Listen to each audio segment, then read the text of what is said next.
सुबह सुबह हर किसी को भूख लगती है तो वह घर में या बाजार जाकर कुछ मीठा या नमकीन अपनी पसंद का खाता है। पर कुछ किस्मत वाले लोग होते हैं जिन्हें पेट भरने के लिए न हाथ और न ही अपनी झोली फैलानी पड़ती है। लेकिन यह महिला, शांति देवी, जो अब 65 वर्ष की हो चुकी थीं, दुकान के बाहर अपना पेट भरने के लिए हाथ फैला रही थीं। दुकानदार बार बार उनकी बात अनसुनी कर रहा था और वह गुहार पर गुहार लगाए जा रही थीं। ओ बाबू, सुन लो ना मेरी बात। ओ बेटा, कुछ खाने को हो तो दे दो। भगवान तुम्हारा भला करे। भूख से मेरे पेट में दर्द हो रहा है, कुछ दे दो, खूब तरक्की करोगे। गले में कंठी माला, मैली कुचली साड़ी और हाथ में एक फटी हुई झोली लटकाए डंडे के सहारे खड़ी बूढ़ी शांति देवी दुकानदार से हाथ पसार कर बोली। दुकानदार रमेश, जो 35 वर्ष का था, गुस्से में बोला, रे ओ बुढ़िया, तुमसे कितनी बार कहा है, यहाँ मत खड़ा रहा करो। जब दुकान पर ग्राहक हो तो दूर दूर तक तुम मुझे दिखाई मत देना। तुमने रोज की आदत बना ली है। देखो, तुम्हारे कपड़ों से कितनी बदबू आ रही है, इसीलिए ग्राहक भी नहीं आते। चलो, हटो यहाँ से। इतना सुनते ही शांति देवी नम आंखों से एक तरफ हो गईं। तभी दुकानदार रमेश के पिता हरि प्रसाद, जो 60 वर्ष के थे, बोले, अरे बेटा, ये क्या कर रहे हो? बेचारी भूखी है, लाचार है। इतना कहकर उन्होंने नौकर से पहले उस अम्मा को 2 पूरी और सब्जी देने को कहा। नौकर ग्राहकों को छोड़कर पहले शांति देवी को 2 कचौड़ी और सब्जी देने लगा और बोला, लो अम्मा, खा लो। शांति देवी ने अपने आंसू पोंछे और 2 पूरी सब्जी खाकर अपनी भूख शांत की। फिर उस दुकान वाले को आशीर्वाद देकर वहां से चली गईं। रमेश बोला, पापा, आप क्यों फालतू में लोगों की चिंता में लगे रहते हैं? वह औरत हजारों आशीर्वाद देकर भले ही चली गई हो, पर इसमें हमारा क्या फायदा? हरिप्रसाद बोले, बेटा, 2 पूरी सब्जी में हमारा कोई नुकसान भी तो नहीं हो जाएगा। और वह इतना आशीर्वाद देकर गई है, पता नहीं किसका आशीर्वाद कब फल जाए। रमेश चिढ़कर बोला, अगर हम लोग ऐसे ही आशीर्वाद पर अपना काम चलाने लगे तो एक दिन दुकान जरूर बंद हो जाएगी। हरिप्रसाद बोले, ऐसा नहीं कहते बेटा, एक दिन तुम्हें भी मेरी बात सही लगेगी, देख लेना। हरिप्रसाद की बाजार में पूरी, कचौड़ी और मिठाई की बड़ी सी दुकान थी। पहले उनके पिता की छोटी सी दुकान थी, फिर वे भी घर की जिम्मेदारी में दुकान में हाथ बटाने लगे। जब वे छोटे थे, तब से अपने पिता को देखते थे कि जब भी कोई उनकी दुकान पर मांगने आता, उनके पिता कुछ न कुछ जरूर दे देते थे, कभी खाली हाथ नहीं भेजते थे। तब वे भी अपने पिता से कुछ ऐसे ही सवाल किया करते थे। पिताजी समझाते थे, बेटा, अच्छे कर्म करोगे तो अच्छा फल मिलेगा। पर उनका बेटा रमेश इस बात को ज्यादा बढ़ावा नहीं देना चाहता था। फिर भी वह शांति देवी को जाने से मना नहीं कर पाता था। वह रोज मांगने आती थी तो उस अम्मा को खाली हाथ जाने नहीं देता, कुछ न कुछ जरूर दे देता। इसी बात पर आए दिन उसकी अपने पिता के साथ अनबन हो जाती थी। एक दिन 2023 की गर्मियों में रमेश बीच बाजार किसी से बात कर रहा था। अचानक दूसरी तरफ से एक मोटा बैल गुस्से में दौड़ता हुआ आ रहा था। चारों तरफ बाजार में अफरा तफरी मच गई थी। सब अपनी जान बचाकर भाग रहे थे, लेकिन रमेश का ध्यान उस तरफ नहीं गया। जैसे ही बैल रमेश को सींग मारने वाला था, शांति देवी उसके सामने आ गईं और रमेश बच गया। किंतु शांति देवी को बहुत चोट आई। रमेश को कुछ समझ नहीं आया। उसने जल्दी से शांति देवी को अस्पताल पहुंचाया और इलाज करवाया। फिर अपने पिता से माफी मांगी। आज उसे समझ में आ गया था कि आशीर्वाद कभी बेकार नहीं जाता। न जाने कब उसका फल इंसान को मिल जाता है। उस दिन के बाद रमेश ने कभी शांति देवी पर गुस्सा नहीं किया। वह रोज उसकी दुकान पर आती थी और वह अब कचौड़ी सब्जी के साथ एक मिठाई भी उनके हाथों में रख देता। शांति देवी ढेर सारा आशीर्वाद देकर चली जाती थीं। उधर राधिका, जो 25 वर्ष की थी और नौकरी के सिलसिले से दिल्ली गई थी, 2024 में अपने शहर वापस लौट आई। अपनी आंखों में माँ के लिए हजारों सपने सजाए हुए। उसकी माँ शांति देवी की उन हजारों तपस्याओं का ही तो फल था कि आज राधिका इस मुकाम तक पहुंची थी। राधिका माँ के लिए दिल्ली से वह सब खरीद लाई थी, जिसे शांति देवी ने राधिका की पढ़ाई के कारण बस दूर से ही देखकर संतोष कर लिया था। राधिका जिद भी करती थी, माँ, कम से कम अपनी जरूरत का सामान तो ले लो। देखो, अपनी साड़ी को कितने महीनों से एक ही साड़ी में गुजारा कर रही हो। लेकिन माँ कोई ना कोई बहाना बनाकर टाल देती थी। आज राधिका वह सारी खुशियां अपनी माँ के चरणों में लाकर रख देना चाहती थी, जिनकी कभी कुर्बानी माँ ने बस उसके लिए दी थी। राधिका बस से उतरकर माँ के लिए काजू की बर्फी लेने गई, ये सोचते हुए कि माँ को काजू की बर्फी बहुत पसंद थी। पापा हमेशा माँ के लिए अलग से लाया करते थे। राधिका फोन पर बात करते हुए बर्फी पैक करवा ही रही थी कि शांति देवी भी आकर उसके बगल में खड़ी हो गईं। रमेश ने देखते ही सबसे पहले शांति देवी को मिठाई दे दी और वह मिठाई लेकर उसे ढेरों आशीर्वाद देने लगीं। राधिका ने जैसे ही वह आवाज सुनी, वह अचंभित रह गई, क्योंकि वह आवाज उसे जानी पहचानी सी लगी। उसने पलटकर देखा तो शांति देवी वहां से निकल चुकी थी। उसने दुकानदार से पूछा तो रमेश ने बताया, यह अम्मा पिछले कई महीनों से यहाँ आती हैं और दो चार दुकानों से भीख मांगकर अपना पेट भरती हैं। बेचारी सामने उस सड़क के किनारे तंबू में सो जाती है। किसी की दुकान पर झाड़ू लगा देती है तो किसी की दुकान पर पोंछा, और सामने से कचरा कूड़ा उठाकर फेंक देती है। पूछते हैं तो कुछ बताती नहीं, न ही वृद्धाश्रम जाती है। कहती हैं कि वह अपनी बेटी का इंतजार कर रही है। बेटी आ जाएगी तो सब ठीक हो जाएगा। और बस अपनी बेटी को याद करके रोती रहती है। ये सब सुनकर राधिका के पैरों तले जमीन खिसक गई। वह मिठाई वहीं छोड़कर उस सड़क किनारे तंबू के पास गई। शांति देवी सड़क की दूसरी ओर उम्मीद भरी नजरों से देख रही थीं, जैसे किसी का इंतजार कर रही हो। राधिका बिना देखे ही पीछे से बोली, अम्मा।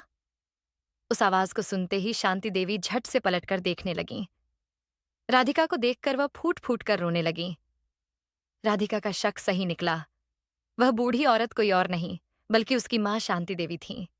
माँ को देखकर राधिका ने उन्हें गले से लगा लिया।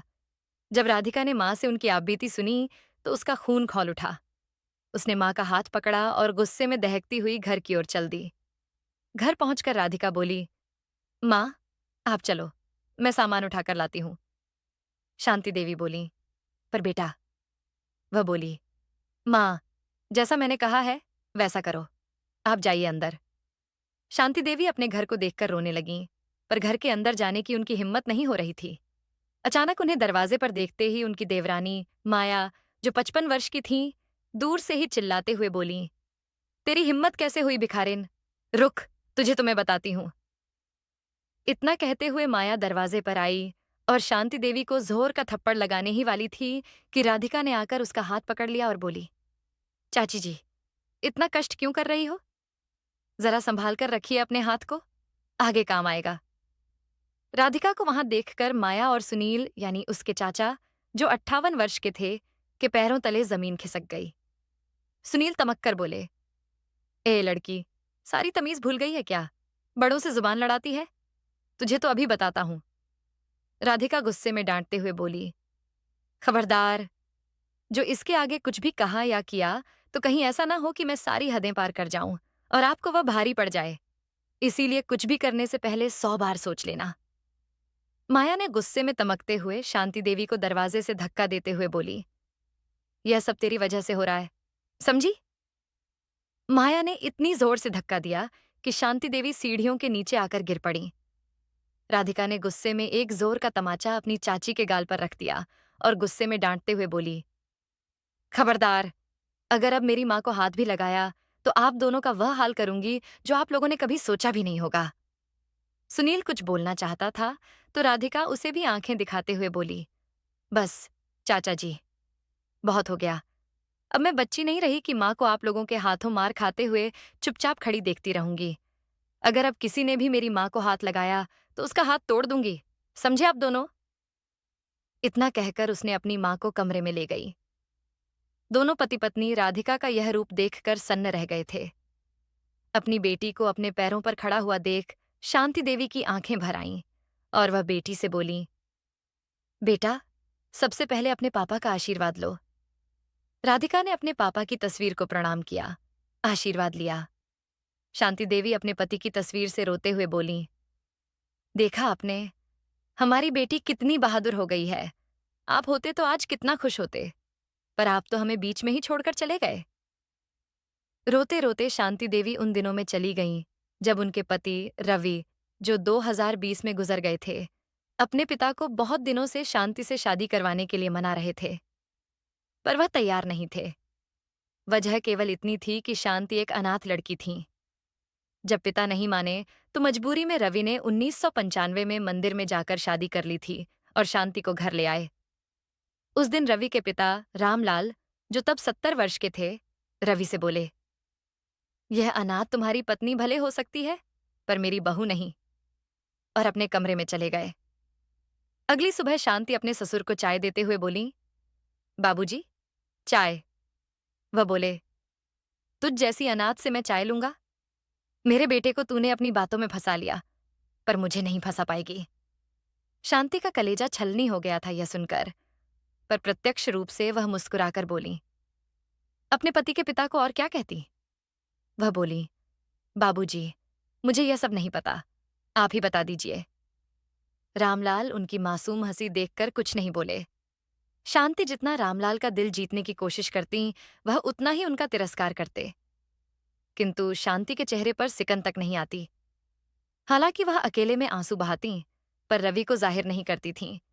आज फिर किसी बात पर रामलाल ने शांति को बहुत सुनाया था। रवि ने पत्नी का उदास चेहरा देखकर कहा, क्यों नंदिनी, क्यों सह रही हो ये सब? सिर्फ इसलिए कि तुम मेरी पत्नी हो? अगर मुझे पता होता कि मेरी पत्नी होकर तुम्हें इतना बर्दाश्त करना पड़ेगा, तो मैं कभी तुमसे शादी नहीं करता। आखिर मुझसे शादी करके तुम्हें मिला क्या? शांति बोली, अरे, मिला क्यों नहीं? बचपन से पिता के लिए तरसी हूं। आज तुमने मुझे वह भी दे दिया।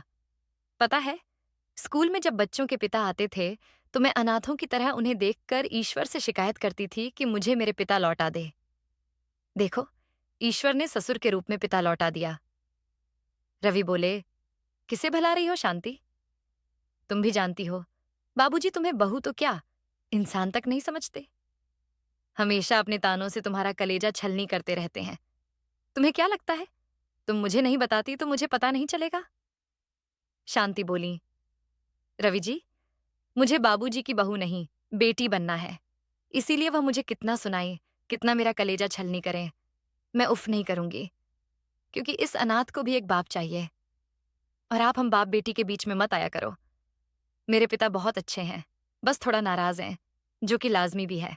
उनके कितने ख्वाब होंगे तुम्हारी शादी को लेकर, जो कि मेरी वजह से टूट गए। रामलाल बाहर से सब सुन रहे थे। उन्हें अपनी सोच पर बहुत शर्मिंदगी हुई कि यह बेचारी मुझसे अपने बाप का प्यार पाने के लिए इतना सब सह रही है, और मैं सिर्फ उसका तिरस्कार कर रहा हूं, जबकि अकेले उसकी तो गलती नहीं है। शादी तो मेरे बेटे ने की है। फिर उन्होंने कहा, नहीं बहू, तुम अनाथ नहीं रही, मैं हूं ना तुम्हारा बाप। शांति को यकीन नहीं हो रहा था कि उनके ससुर ने उन्हें स्वीकार कर लिया। रामलाल बोले, हाँ बेटा, इतनी अच्छी बहू तो मैं नहीं खोज पाता, जो मेरे बेटे ने खोजी है। और मैं मूर्ख सिर्फ इस बात से उसका तिरस्कार कर रहा था कि तुम्हारे माँ बाप नहीं हैं। कम से कम मुझे तुम्हारा पिता बनकर तुम्हारे जीवन की यह कमी पूरी करनी चाहिए थी। इतना कहकर उन्होंने अपनी बहू के सिर पर हाथ रखा और आशीर्वाद दिया। शांति भी उनके पैर छूकर फूट फूट कर रोने लगीं, क्योंकि आज उन्होंने ससुर में एक पिता पाया था। सब अच्छा चल रहा था, लेकिन 2005 में सुनील की शादी के बाद से देवरानी माया उन्हें कुछ समझती ही नहीं थी। पैसे वाले घर से थी ना। शांति अब तक एक बेटी की मां बन चुकी थी। वक्त के साथ ससुर रामलाल का भी साथ छूट गया।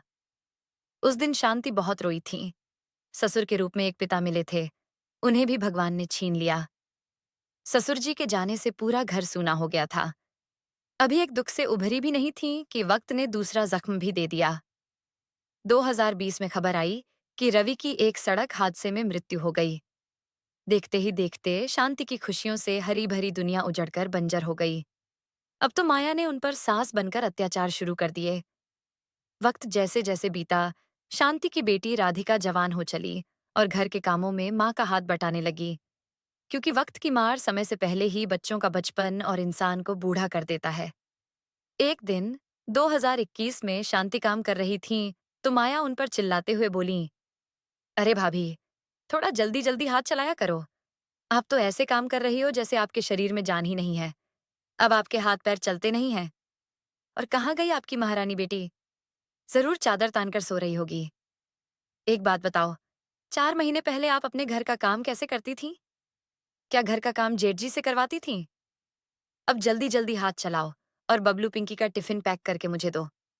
आपको तो पूरे दिन घर में आराम करना है, पर मुझे दोनों को स्कूल छोड़ने भी जाना है।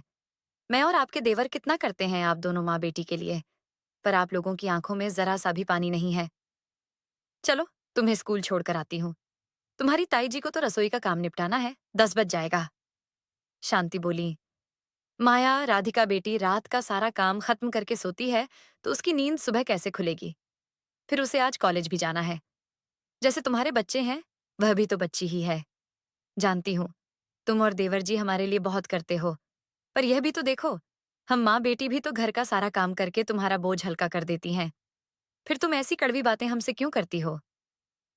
माया बोली। भाभी, आप इतनी भी सीधी नहीं हो जितना बनती हो। सुबह सुबह मेरा मुंह मत खुलवाओ। भाई साहब को गुजरे हुए 4 महीने हो गए।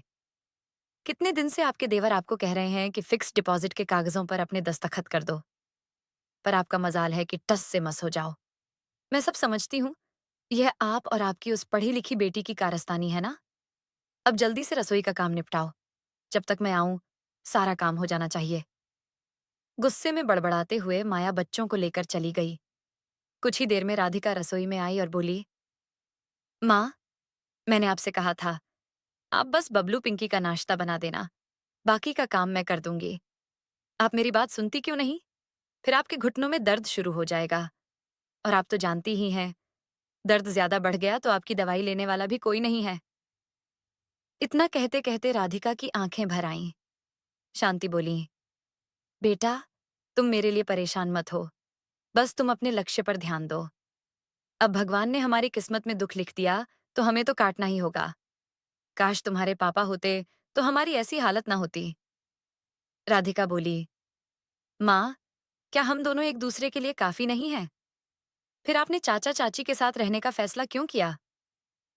शांति बोली, क्या करूं बेटा, अकेली औरत जो एक बेटी की माँ हो, उस पर समाज और रिश्तेदारों का बहुत दबाव होता है। मैंने सोचा, हमारे सिर पर भी किसी मर्द का साया होगा, तो तुम्हें कोई दिक्कत नहीं होगी। बस तुम्हें अच्छी सी नौकरी मिल जाए और तुम्हारी जिंदगी संवर जाए, तो मैं समझूंगी मेरी तपस्या सफल हुई। अब चलो, तुम भी हाथ मुंह धोकर नाश्ता कर लो, फिर मुझे जल्दी जल्दी काम भी खत्म करना होगा। राधिका बोली, नहीं माँ, झाड़ू पोंछा और बर्तन मैं कर दूंगी। आप जाइए, नहाकर पूजा कर लीजिए, और चाची के आने से पहले कुछ खाकर दवाई ले लीजिए। इतना कहकर राधिका ने माँ को भेज दिया और बाकी का काम जल्दी जल्दी निपटाने लगी। रवि की सड़क हादसे में मृत्यु के बाद रिश्तेदारों ने दबाव डाला, जिसके कारण शांति को बेटी के साथ देवर देवरानी के साथ रहना पड़ा। अपने सारे पैसे, जेवर और जरूरी कागज शांति ने माया के हाथों में सौंप दिए, ताकि बेटी की पढ़ाई लिखाई में उन लोगों पर बोझ न बढ़े। शांति को जैसे ही राधिका ने नाश्ता दिया, तभी माया घर के अंदर दाखिल हुई और बोली, हे भगवान, देखो तो जरा, दोनों माँ बेटी का कभी पेट ही नहीं भरता। अरे, तुम्हारे कमाने वाले चाचा ने अभी तक कुछ नहीं खाया, और तुम अपनी माँ को परोस रही हो। शर्म है कि नहीं? राधिका बोली, चाचा, माँ को दवाई लेनी होती है। अगर लेट से नाश्ता करती हैं, तो उनकी तबीयत और बिगड़ जाती है, बस इसीलिए। माया बोली, तो तुम्हारी माँ अगर लेट से खाना खाएगी, तो क्या उसे लकवा मार जाएगा? मैंने अभी तक चाय भी नहीं पी, और यह नाश्ता करने लगी। चलो, लाओ मुझे दो, और मेरे लिए 1 कप चाय बनाकर लाओ। इतना कहते हुए माया ने शांति के हाथों से पूहा का प्लेट लेकर खाने लगी। राधिका का चेहरा गुस्से से लाल हो गया। शांति ने धीरे से कहा, कोई बात नहीं बेटा, मैं चाचा को चाय बनाकर दे देती हूँ। तुम नाश्ता करके तैयार हो जाओ। राधिका बोली, नहीं माँ, आप बैठिए, मैं चाचा के साथ आपके लिए भी चाय बनाती हूँ और आपके लिए भी पोहा लाती हूँ। माया बोली, क्या बोली? खबरदार, जो मेरी चाय के साथ उनके लिए भी चाय बनाई। पहले दूध में मेरे लिए अच्छी सी चाय बनाओ और अपनी माँ को काली चाय दो। दूध की चाय इस उम्र में इन्हें हजम नहीं होगी, और अपने चाचा जी के लिए नाश्ता पहले निकाल दो। उसके बाद जो बचे उसमें दोनों माँ बेटी खा लेना। राधिका अंदर ही अंदर जल रही थी और सोच रही थी, एक औरत दूसरी औरत के साथ ऐसा व्यवहार कैसे कर सकती है? वह भी तब, जब उसकी माँ और वह दिन रात घर का एक एक काम करती हैं। वक्त बीतने लगा। खाना पानी और दवाई न मिलने के कारण शांति के घुटनों और कमर का दर्द बढ़ने लगा, और राधिका पर पूरे घर की जिम्मेदारी आने लगी। इधर राधिका की पढ़ाई खत्म हुई। उसने एजुकेशन लोन लिया, फिर उसी शहर में एमबीए किया और नौकरी की तलाश करने लगी। कुछ महीने बाद 2023 की सुबह 8 बजे बज रहे थे। माया बोली, अरे ओ महारानी, क्या खुद को शीशे में निहार रही है और पिछले आधे घंटे से ब्रश किए जा रही है? घर का काम क्या तेरा भूत करेगा, या फिर बुलाऊं तेरी माँ को? हद होती है। हम इतना करते हैं, पर यह नमकहराम एक घर का काम सही से नहीं करती, बस अपनी किताबों में ही लगी रहती है। अब तो पढ़ाई भी खत्म हो गई, फिर क्यों बाहर की खाक छानती फिरती है? राधिका जल्दी जल्दी हाथ मुंह धोकर बोली, चाची, कम से कम ब्रश तो शांति से करने दो। वैसे भी रात को रसोई साफ करके मुझे सोते सोते 11 बज जाते हैं। यहाँ तक कि माँ के पैर भी नहीं दबा पाती हूँ। दिन भर जब मैं नहीं रहती तो माँ कितना काम करती होंगी। काश पापा जिंदा होते तो माँ की यह हालत ना होती। कहते कहते उसकी आंखें भर आईं। माया ने उसके कान पकड़ते हुए कहा, देखो तो, अपनी माँ के लिए कितना प्यार जाग रहा है। ज्यादा छू चपड़ की तो दोनों माँ बेटी को बाहर का रास्ता दिखा दूंगी। सोच, तेरी बूढ़ी माँ को तो कोई कुछ नहीं करेगा, पर तुम्हें तो गिद्ध की तरह नोच खाएंगे। शुक्र मनाओ कि तुम्हारे सिर पर छत है। अब जाओ, जाकर मेरे लिए चाय बनाओ और फिर नाश्ते की तैयारी करो। राधिका बोली, चाची, यह सब सुनते सुनते कितने साल बीत गए। क्या आप लोगों ने हमारी जिम्मेदारी इसीलिए ली थी कि हम माँ बेटी को आप नौकर बनाकर रखेंगी? हमने तो हमेशा आपको अपना माना, पर आपने हमें फ्री की नौकरानी से ज्यादा कुछ नहीं समझा। फिर क्या था? माया ने एक जोर का छांटा राधिका को जड़ दिया और बोली, बदतमीज लड़की, तुम्हारी जुबान बहुत तेज हो गई है। तुम्हें क्या लगता है, तुम यहाँ फ्री में रह रही हो? तुम माँ बेटी पर क्या हमारा कोई खर्चा नहीं होता? अगली बार अगर ऐसा बोली ना तो तुम्हारी माँ की दवाइयां भी बंद करवा दूंगी। अब चल जा यहां से। राधिका अपने गाल पर हाथ रखकर बोली, अब तो दर्द भी नहीं होता। दोनों की आवाज सुनकर शांति अपने कमरे से निकली और बोली, माया, ये क्या कर रही हो? जवान लड़की पर कोई हाथ उठाता है? समझा लो अपनी बेटी को, बहुत ज्यादा बोलने लगी है। अगर मैंने इसके चाचा को इसकी शिकायत कर दी तो इसके हाथ पैर तोड़कर घर में बिठा देंगे। फिर पड़ी रहना। इतना कहकर वह चली गई। शांति बोली, बेटा, क्यों अपनी चाची के मुंह लगती हो? जानती तो हो उनका स्वभाव। कुछ दिन और बर्दाश्त कर लो। बस तुम पढ़ लिख लो, फिर अपने दिल की आवाज को कभी मत दबाना। तुम्हारे पिता की इच्छा थी कि तुम्हें पढ़ाकर एक अच्छा इंसान बनाए। मैं जानती हूं, स्थिति हमारे अनुकूल नहीं है, पर तुम हार मत मानना। माँ की यही बातें राधिका को साहस देती थीं। समय बीता। एक रोज 2023 के अंत में राधिका भागती हुई घर में घुसी। माँ, ओ माँ, कहाँ हो? मुझे आपको एक खुशखबरी देनी है। शांति बोली, क्या बात है बेटा? मैं यहाँ रसोई में हूँ। देख, जरा ध्यान से। बरसात का मौसम है, आंगन में बहुत पानी है। कहीं फिसल कर गिर मत जाना मेरी बच्ची। राधिका ने माँ को गले लगाकर कहा, मुझे नौकरी मिल गई है, दिल्ली की एक अच्छी कंपनी में। मेरे लिए अपॉइंटमेंट लेटर आया है। अब मैं आपको इतनी खुशियां दूंगी कि आप पिछले सारे गम भूल जाएंगी। मैं पापा के सपने को पूरा करूंगी। राधिका की खुशी उसके चहकते चेहरे पर साफ साफ दिख रही थी। शांति ने उसका माथा चूम लिया और बोली, खुश रहो मेरी लाडो, बधाई हो। कब जाना है तुम्हें? जाने की तैयारी शुरू करनी होगी। तभी कमरे से माया की आवाज आई, अरे ओ राधिका, क्या बात है जो इतनी जोर से चिल्ला रही हो? जरूर हमारे खिलाफ तुम दोनों मिलकर कोई साजिश रच रही हो, वरना तुम्हारे चेहरे पर इतनी खुशी क्यों होती? और ये तुम्हारे हाथ में कैसा कागज है? दिखाओ मुझे। इतना कहते हुए उसने अपॉइंटमेंट लेटर उसके हाथों से खींच लिया और पढ़ने लगी। हे भगवान, मैं क्या पढ़ रही हूँ? तुम नौकरी करने दिल्ली जाओगी? और भाभी जी, आपका दिमाग क्या घास चरने गया है जो अकेली लड़की को दिल्ली भेजेंगी, वह भी नौकरी करने के लिए? अजी, सुनते हो? बबलू के पापा, देख लो, आपके रहते हुए ये दोनों अब अहम फैसले खुद लेने लगीं। आपसे पूछने की जरूरत तक नहीं समझी। राधिका बोली, चाची, आप इतना शोर क्यों मचा रही हैं? आपको तो खुश होना चाहिए। कागज है, कोई अरेस्ट वारंट नहीं जो आप इतना चिल्ला रही हैं। पहले एक नजर देख तो लीजिए। ये अपॉइंटमेंट लेटर है। मुझे दिल्ली की एक अच्छी कंपनी में बहुत अच्छी नौकरी मिल गई है। सुनील बोला, क्या हुआ? क्यों शोर मचा रखा है? और क्या कहा तुमने राधिका? Appointment letter? तुम दोनों माँ बेटी ने जी तोड़ पढ़ाई की तो हमने पढ़ने दिया क्योंकि कॉलेज अपने शहर में ही था। अब पढ़ाई पूरी हो गई है, अब इसकी शादी की सोचो भाभी। क्यों फालतू के सपने खुद भी देखती हो और इसे भी दिखाती हो? लड़की को ज्यादा पंख मत दो। पता चला नए नए गुण खिलाएगी, शादी के बाद ससुराल वालों का मन होगा तो नौकरी कर लेगी, पर यह सब अभी नहीं होगा। राधिका परेशान होकर बोली, लेकिन चाचा जी, दिल्ली की नौकरी बहुत अच्छी है और मैं वहां जाना चाहती हूँ।